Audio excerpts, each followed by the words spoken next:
Good morning students. समाजशास्त्र की YouTube class में आपका स्वागत है। भारतीय समाज के जो विभिन्न वर्ग हैं उन वर्गों की समस्याएं और चुनौतियों के बारे में हम आज चर्चा करेंगे। इसमें आज लेते हैं कमजोर वर्ग की समस्याएं। अनुसूचित जाति। सामान्य रूप से अनुसूचित जातियां वे जातियां हैं जो सदियों से दयनीय स्थिति में रही हैं। जिन जातियों की सामाजिक, धार्मिक, आर्थिक, राजनीतिक, शैक्षिक तथा अन्य आधारों या दृष्टिकोणों से समाज में निम्न स्थिति है, उनका विकास करना आवश्यक है।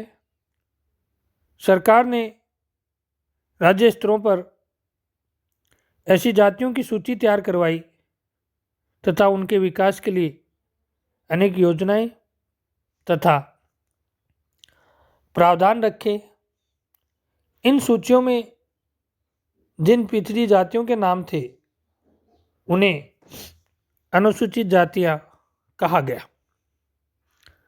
ब्रिटिश सरकार ने सन 1935 में दलित जातियों की एक सूची तैयार कराई थी जिसमें 429 जातियों के नाम हैं। वर्तमान में 227 जातियां इसमें सम्मिलित है। जीएस गुरिया कहते हैं, अतः अनुसूचित जातियों को मैं उन समूह के रूप में परिभाषित कर सकता हूं जिनका नाम इस समय लागू अनुसूचित जातियों के आदेश में है। स्वतंत्र भारत के संविधान की धारा 341 के अनुसार राष्ट्रपति को यह अधिकार दिया गया है कि वह राज्यपालों से सलाह करके राज्य की अनुसूचित जातियों की घोषणा कर सकता है। हम चर्चा करते हैं अनुसूचित जाति की प्रमुख समस्याएं क्या है। पहली है धार्मिक समस्याएं। अनुसूचित जातियां हिंदू धर्म की जाति व्यवस्था की संरचना में निम्नतम स्थान या श्रेणी के अंतर्गत आती थी। इन पर अनेक धार्मिक प्रतिबंध तथा निर्योग्यताएं थोपी गई थी। ये जातियां तथा इनके सदस्य अपने जन्म, विवाह, मृत्यु आदि संस्कार पुरोहित के द्वारा संपन्न करवाने में असमर्थ थे। सामाजिक समस्याएं। अनुसूचित जातियों की अनेक सामाजिक समस्याएं रही हैं। समाज में विभिन्न सुख सुविधाओं के उपयोग करने में असमर्थ तथा ये अयोग्य थे। ये निर्योग्यताएं निम्न प्रकार थी। समाज में निम्नतम स्थान। अनुसूचित जातियों की सामाजिक स्थिति निम्न होने के कारण उनसे उच्च जातियां घृणा करती थी। यह स्थिति प्रदत्त थी। प्रत्येक क्षेत्र में दयनीय, असमर्थ और अयोग्यताओं से पूर्ण स्थिति थी। सामाजिक संपर्क पर प्रतिबंध। अनुसूचित जातियों पर सामाजिक संपर्क के संदर्भ में अनेक निषेध थे। इन जातियों को उच्च अथवा स्वर्ण जातियों के साथ सामाजिक संपर्क करना प्रतिबंधित था। पृथक जातियां तथा आवास। अनुसूचित जातियां ग्राम तथा नगर के बाहर तथा दूर नीचे के गंदे स्थानों पर रहती थी।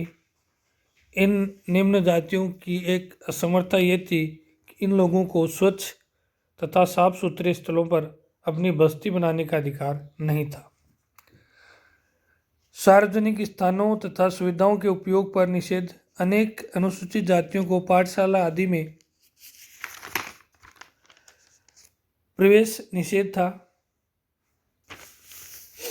तालाबों, कुओं, मंदिरों, धर्मशालाओं तथा अन्य सार्वजनिक स्थानों का उपयोग करना इनके लिए प्रतिबंधित था। शिक्षा पर निषेध। लगभग सभी अनुसूचित जातियों पर शिक्षा प्राप्त करने का निषेध था। इनको शिक्षा प्राप्त करने की आज्ञा नहीं थी। मनोरंजन पर निषेध। अनुसूचित जातियों के लिए किसी भी प्रकार के मनोरंजन उपलब्ध नहीं था। इन जातियों के सदस्यों को मेलों, चौपालों, खेल कूद, हाट बाजार आदि में शामिल होने का अधिकार नहीं था। एक पृथक समाज। अनुसूचित जाति एक पृथक तथा अलग थलग समाज के रूप में गांव के किसी दूर कोने में अपना जीवन बसर करती थी। इन पर अनेक सामाजिक निर्योग्यताएं उस समय थी। वर्तमान में ऐसी निर्योग्यताएं नहीं हैं। आर्थिक समस्याएं। जाति व्यवस्था द्वारा इन जातियों का बहुत अधिक आर्थिक शोषण हुआ था। जैसे प्रतिबंधित व्यवस्था है। जाति व्यवस्था के अंतर्गत श्रवणों को अच्छे, पवित्र और कम श्रम वाले व्यवसाय और उनकी संतानों के लिए सुरक्षित रखे गए थे। इन जातियों को निम्न कोटि के व्यवसाय करने के लिए प्रतिबंधित कर दिया गया था। व्यवसाय पद्धति इनको अन्य व्यवसाय नहीं करने दिया जाता था। यह स्थिति पहले भारतीय समाज व्यवस्था में थी, वर्तमान में नहीं है। संपत्ति संबंधी परिवर्तन। संपत्ति नाम की इनके पास कोई वस्तु नहीं थी। इनकी आर्थिक अवस्था हमेशा दरिद्रतापूर्ण रही। बस्ती से दूर गंदे स्थानों पर नाममात्र की झोपड़ियों में सर्दी, गर्मी और बरसात में अपना जीवन व्यतीत करते थे।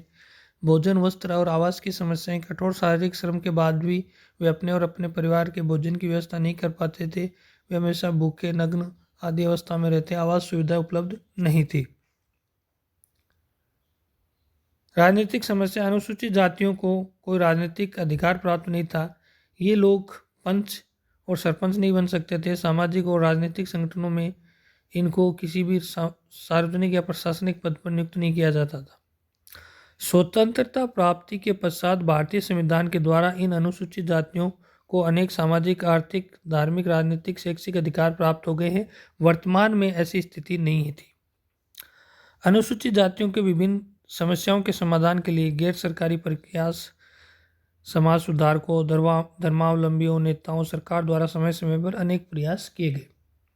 जैसे गैर सरकारी प्रयास। कबीर, रामानुजन, शंकराचार्य, चैतन्य, नानक, रामकृष्ण परमहंस, दयानंद सरस्वती, स्वामी विवेकानंद, केशव चंद्र सेन, रंगाराव शिंदे, राजा राममोहन राय, महात्मा गांधी आदि ने समय समय पर विभिन्न अनुसूचित जातियों की सामाजिक और आर्थिक स्थिति सुधारने का प्रयास किया।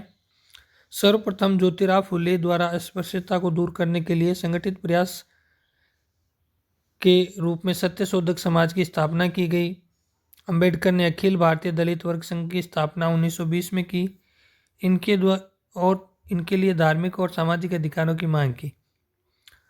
महात्मा गांधी ने अनुसूचित जातियों की विभिन्न समस्याओं के समाधान के लिए इसे राजनीतिक कार्यक्रम का अंग बनाया। गांधी जी के प्रयासों से हरिजन सेवक संघ की स्थापना 1932 में की गई।